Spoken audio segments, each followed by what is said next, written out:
Hi, everybody, and welcome back to the Monday Sports Page. High school football from over the weekend tops the show. Riverdale Baptist went in search of their first victory of the season when they hosted St. John's Catholic Prep on Friday night. Let's get down to Upper Marlboro for the action, and we will do so. There's Zach Campbell going up the middle, and he's going to pick up the first down to keep the Crusaders' drive going. That would set up this. Amir Hall back to pass, and he's going to find Cody Wilbur behind the defense, and that's into the end zone for the touchdown. And Riverdale Baptist takes the 7-0 lead. More from the Crusaders, more of them on the move, and it's Amir Hall again back to pass. Coming across the middle of the field is going to be Deron Smith, and he turns on the afterburners and gets into the end zone for the score. And the Crusaders are up 14-0. More from their offense, and it's Hall back to pass again. This time steps up in the pocket and takes off, and he's going toward the pylon. He's going to dive into the end zone for the score. And Riverdale Baptist is off and running 21-0. Defense wants to get in on the act. Here they are pressuring the quarterback as he's back to pass. Going to force the fumble, and there's going to be number 8, Zach McPherson, picking it up. And he's going back the other way for the score. Crusaders extend the lead to 28-0. And then later in the game, back on offense, it's going to be backup quarterback Terrell Blunt back to pass. He's going to swing it out to number 2, Jalen Hill, and he is going to do the rest. Makes a couple men miss, and he takes off down the sideline. He's going all the way for the score. Riverdale Baptist wins this one by a final count of 35-0. I thought we played aggressive all night. I thought we played a lot more control, less penalties today. Last week we were a little anxious. We were up for the game, and I think we kind of pressed too hard. So I think tonight we were able to control the ball a lot better on offense, control the line of scrimmage with the offensive line, and I thought we overall tackled better, and I thought that was a big key this week. We had to bounce back strong because, we played a good game last week. Felt like we should have won, but we had to come back and bounce back and get this win. We needed a win. Last week we had a lot of cramps and injuries, and I feel this week Coach C's emphasized that we drink water, a gallon of water, drink pickle juice, so we didn't have as many cramps. I don't think we had any cramps today. Okay. So that was the key for us. It was just to make sure everybody was healthy, so so that everyone can play 100% fast.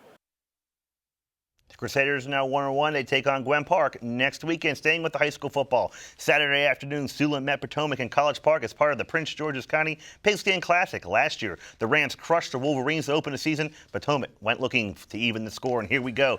And defense, the name of the game right here. Jeff Keene coming off the corner, and he sacks the quarterback to force the punt. Then later in the game, Suitland moving the ball. And it back to pass. Here comes number 7, Raekwon Weiss, and he's going to pick the ball off, and he's going back the other way, setting up Potomac in good scoring position.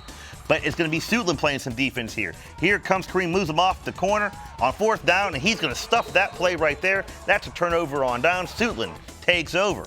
Bad play here on special teams. Muffed punt right there. And here comes number 25, Tyreek Sterling, with the recovery.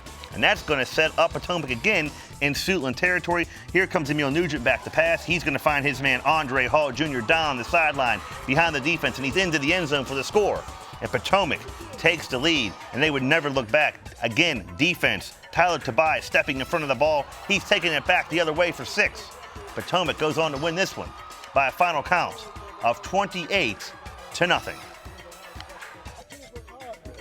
The whole offseason. Sure. That first loss hurt them so bad that they opened their eyes up for them. They just continue to work hard in the offseason. Things work, and it showed today what hard work and growing up can do. Yeah. On the coaching staff as well. We've been waiting for this game for a long time since last year, since they beat us. We came out here, did our thing. We work hard in practice. We work hard in the game. And if we keep working hard, we can go to states. It's a big difference, man. We put in a lot of work this season, man. Off season we work hard. I think we worked harder than anybody in the area, man. And I think we're gonna go far with this. I like the fact on defense we flew around, special teams showed up, and offensively we found a rhythm. And like I said, first game of the season, all kind of things happen that you don't want to happen. But our kids prevailed to show some growth and development and the ability to overcome adversity, because first half we came over, it looked like the same on us. We had all these penalties, it looked like this could happen, that could happen. Okay, moving on now to college football. Bowie State opened up their 2014 campaign Saturday at home against St. Anselm. Let's get the Bulldogs Stadium for the action. Defense. Here comes number 10, Anthony McDaniel, and that's a sack, and forces St. Anselm to punt the football away. And then we go to offense. Matthew Goggins back to pass. He finds Gary Cropper, and he's into the end zone in between 2 defenders for the score. Bowie State ahead in this one, Here comes number 1, Kendall Jefferson. Watch this run. Squirts in between 2 men and up the field, and that's going to be a first down to keep this drive moving. And that would be big because Goggins is going to go drop back to pass, and he's going to find 9 mans in the end zone for the touchdown. And Bowie State looks to be cruising, but St. Anselm will come back and critical play of the game right here. On a 4th down conversion, they're going to go for it, and he's going to find his man. This is going to be Yanni Gavalas, finds his man Nick Marcella. Watch the second effort here to get the first down. That would keep the drive alive, and that would be big because later on 3rd down, a 3rd down conversion, Gavalas is going to find Zach Bartak.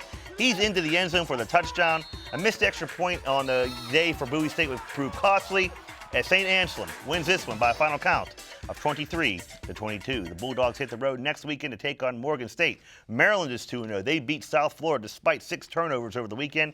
They are back here this weekend in College Park to host West Virginia at Byrd Stadium, noon kickoff. Major League Baseball, Orioles behind 2 home runs and 7 runs batted in from Nelson Cruz defeat the Rays 7-5 in 11 innings. They are at Boston tonight. Nationals defeat the Phillies 3-2. They host Atlanta tonight. NFL, Washington loses to Houston 17-6. They host Jacksonville next Sunday. Ravens lose to Bengals 23-16. They'll host the Steelers Thursday night. And big news out of Baltimore today, they have terminated the contract of running back Ray Rice after a second video showed him knocking out his then fiancee in an elevator in Atlantic City. Rice was allegedly suspended for 2 games by the NFL. That is your Monday Sports Page.